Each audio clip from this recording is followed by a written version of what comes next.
Good morning. This is David Marsh with EminiTradingStrategies.com. Today is November 4th, 2010. Well, we've got the elections behind us. The Republicans have taken over the House, and we have QE behind us. The Fed's announced that they're going to push another $600 billion out there, so the market's liking that. The markets have been rallying, and they've been rallying pretty strong.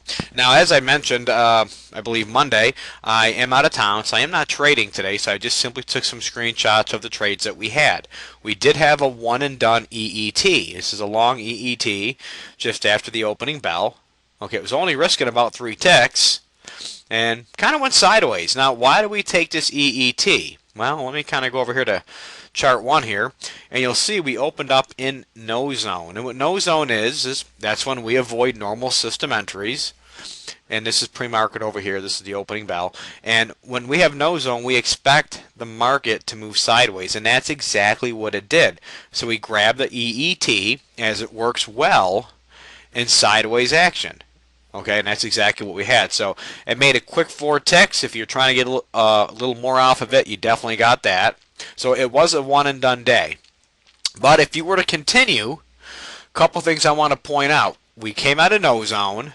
So there was a good pullback trade that was a winning trade. Now remember, if you take a long pullback trade, you would avoid the normal system entry. So in other words, when you take a pullback, anything else that happens doesn't matter. It would be avoided or disregarded until the pullback either made its profit or stopped out. So the downside to that is, okay, and there's always downsides to trading. You've got upsides, you got downsides. That's how it is. Well, had you taken this pullback trade, you missed the opportunity to take the first NSE out of no zone.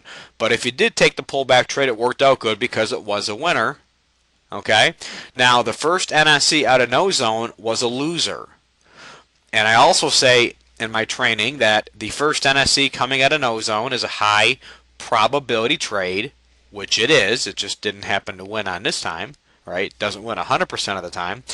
However, if it fails, the one that follows is a good recovery trade. But the rules of my trading system say when we have an established high, we do not reverse into that established high. So you just simply, if you were waiting for a no zone trade, or perhaps you didn't take the EET, you did take the short NSE, you had to go flat around here with a 4 or 5 tick stop out. And that worked out good too, because again, we don't want to try to trade against a high. It would have went up a few ticks, but then turned right back around. So you'd have lost a little bit here, and then let me go to my next chart here, which is just a continuation. You see, this is where we were, and we went back into no zone again. And right about here, our long-term indicator went short. So at that point, we would not take any long trades. Okay.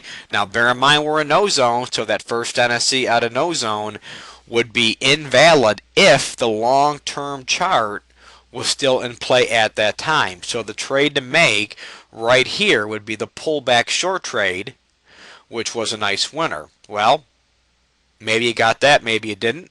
But in any event, right around here, the 3 bars of the long-term filter had printed. They were gone, so the long-term filter was no longer in play, which opened the door to take the normal system entry out of no zone. As I stated, it's a high probability trade. Again, doesn't win every time. First time today it lost.